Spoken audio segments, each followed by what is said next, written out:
This channel does not promote any violent, harmful, or illegal activities. All content provided by this channel is meant for an educational purpose only. হাল ছেড়ো না বন্ধু, বরং কণ্ঠ ছাড়ো জোরে, দেখা হবে তোমায় আমায় নতুন দিনের ভোরে। মমতা ব্যানার্জির মুখ তো শুকিয়ে গেছে এর মধ্যেই, এটা কি আপনারা লক্ষ্য করেছেন?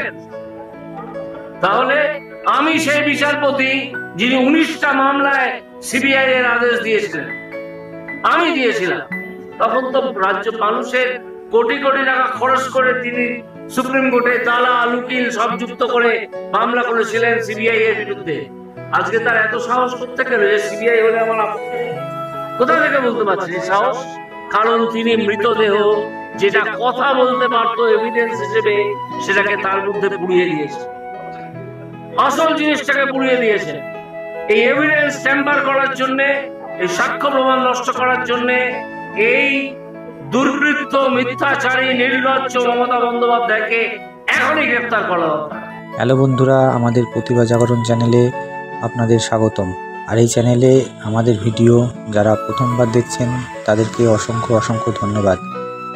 অর্থাৎ বন্ধুরা, আপনারা ভিডিওটির শুরুটা শুনে বুঝতে পাচ্ছেন আরজিকর ঘটনাকে কেন্দ্র করে রাজ্যের মুখ্যমন্ত্রী তথা তৃণমূল সুপ্রিমো মমতা বন্দ্যোপাধ্যায়কে আক্রমণ করে অভিজিৎ গঙ্গোপাধ্যায় বলেন, রাজ্যে নারীদের নিরাপত্তা নেই। মুখ্যমন্ত্রী নিজে প্রমাণ লোপাটের কাজে নেমেছেন। অভিযুক্তকে শাস্তি দেওয়ার বদলে তাকে আড়াল করার চেষ্টা চলছে। আমি যদি আজ বিচারপতির চেয়ারে থাকতাম তাহলে এখনই মুখ্যমন্ত্রীকে গ্রেপ্তারের নির্দেশ দিতাম। তবে মূল ভিডিওটিতে যাওয়ার আগে আপনাদের যেটা করতে হবে, আমাদের ভিডিওটি ভালো লাগলে আমাদের চ্যানেলটিকে অবশ্যই সাবস্ক্রাইব করবে, ভিডিওটি লাইক করতে একদম ভুলবে না, আর কমেন্ট করে জানাবে তোমাদের কেমন লাগলো, আর সব বন্ধুদের সাথে আমাদের ভিডিওটি অনেক বেশি বেশি করে শেয়ার করবে। তবে চলুন বেশি কথা না বাড়িয়ে আমাদের ভিডিওটা শুরু করা যাক। আপনারা ইতিমধ্যে অবগত আছেন যে কলকাতা আরজিকর কাণ্ডে তোলপাড় গোটা বাংলা। এবার এই নিয়ে মুখ খুললেন কলকাতা হাইকোর্টের প্রাক্তন বিচারপতি তথা বিজেপি সাংসদ অভিজিৎ গঙ্গোপাধ্যায়। অভিজিৎবাবু স্পষ্ট জানালেন যে তিনি যদি এখন বিচারপতির পদে থাকতেন তাহলে মমতা বন্দ্যোপাধ্যায়কে গ্রেপ্তারের নির্দেশ দিতেন। বুধবার কলেজ স্কোয়ার থেকে আরজিকর পর্যন্ত বিজেপির করা ধিক্কার মিছিলে এই মন্তব্য করেন তমলুকের সাংসদ। কর্মসূচিতে ছিলেন অগ্নিমিত্রা পল, রুদ্রনীল ঘোষরা, তাদের সঙ্গেই ছিলেন প্রাক্তন বিচারপতি। সেখান থেকেই মমতা বন্দ্যোপাধ্যায়কে তীব্র আক্রমণ করেন অভিজিৎ।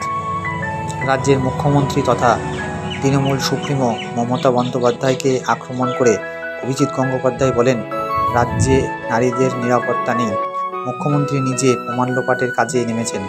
অভিযুক্তকে শাস্তি দেওয়ার বদলে তাকে আড়াল করার চেষ্টা চলছে।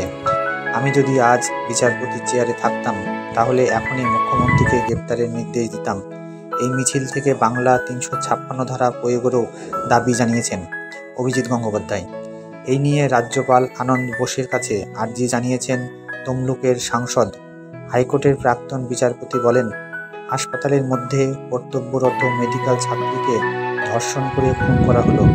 মৃত্যুর আগে মেয়েটির সাথে কতটা নৃশংসতা করা হয়েছে সেটা ভাবুন একবার। আরজিকর কাণ্ডে বিস্ফোরক অভিজিৎ গঙ্গোপাধ্যায়। আরজিকর কাণ্ডে পুলিশের বিরুদ্ধে প্রমাণ লোপাটের অভিযোগ উঠেছে। এই নিয়ে তমলুকের বিজেপি সাংসদ বলেন, যাকে ধরা হয়েছে তার ডাক্তারি পরীক্ষা করা উচিত। দেহে কামড় আঁচড়ের দাগ আছে কিনা সেটাও দেখা উচিত। কিন্তু পুলিশ প্রমাণ লোপাটের জন্য সব কিছু এড়িয়ে গেছে।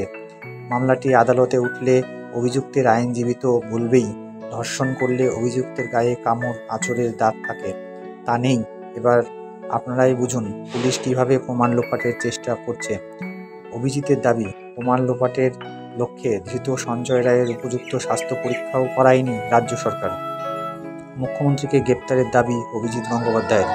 অভিজিৎ গঙ্গোপাধ্যায় এও বলেন যে পুলিশ খোদ মুখ্যমন্ত্রীর নির্দেশেই এই কাজ করছে, তাই সবার আগে মমতা বন্দ্যোপাধ্যায়কে গ্রেপ্তার করে জেরা করা উচিত।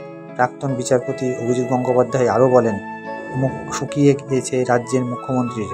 মমতা ব্যানার্জি কোথায় পালাবেন এখন থেকেই ঠিক করেন। গ্রেপ্তারির দাবি তুলে মন্তব্য অভিজিৎ গাঙ্গুলির। মূলত তিনি কি বলেছেন শোনাবো এখন আপনাদের। মমতা ব্যানার্জির মুখ তো শুকিয়ে গেছে এর মধ্যেই, এটা কি আপনারা লক্ষ্য করেছেন? তাহলে আমি সেই বিচারপতি যিনি 19টা মামলায় সিবিআই এর আদেশ দিয়েছিলেন, আমি দিয়েছিলাম। তখন তো রাজ্য মানুষের কোটি কোটি টাকা খরচ করে তিনি সুপ্রিম কোর্টে দালাল উকিল সব যুক্ত করে মামলা করেছিলেন সিবিআই এর বিরুদ্ধে। আজকে তার এত সাহস করতে গেল যে সিবিআই হলে আমার আপত্তি নেই। কোথা থেকে বলতে পারছি সাহস? কারণ তিনি মৃতদেহ যেটা কথা বলতে পারতো এভিডেন্স হিসেবে সেটাকে তার মধ্যে পুড়িয়ে দিয়েছে, আসল জিনিসটাকে পুড়িয়ে দিয়েছে। এই এভিডেন্স টেম্পার করার জন্য, এই সাক্ষ্য প্রমাণ নষ্ট করার জন্য এই দুর্বৃত্ত মিথ্যাচারী নির্লজ্জ মমতা বন্দ্যোপাধ্যায়কে এখনই গ্রেফতার করা দরকার। তো আজকের ভিডিও এতটুকু পর্যন্তই। ভিডিওটা কেমন লাগলো কমেন্টে জানাবেন। ভালো লাগলে অবশ্যই একটা লাইক দিবেন, আর এরকম নতুন নতুন আপডেট সবার প্রথমে পাওয়ার জন্য আমাদের চ্যানেলটিকে সাবস্ক্রাইব করে পাশের বেল আইকনে হিট করে রাখবেন, যাতে যখনই নতুন আপডেট আমাদের চ্যানেলে আপলোড করব আপনারা কিন্তু সবার প্রথমে সেই আপডেট বা ভিডিও পেয়ে যাবেন, যাতে কোনো রকম নোটিফিকেশন আপনাদের যেন মিস না হয়। Thank you for watching our video.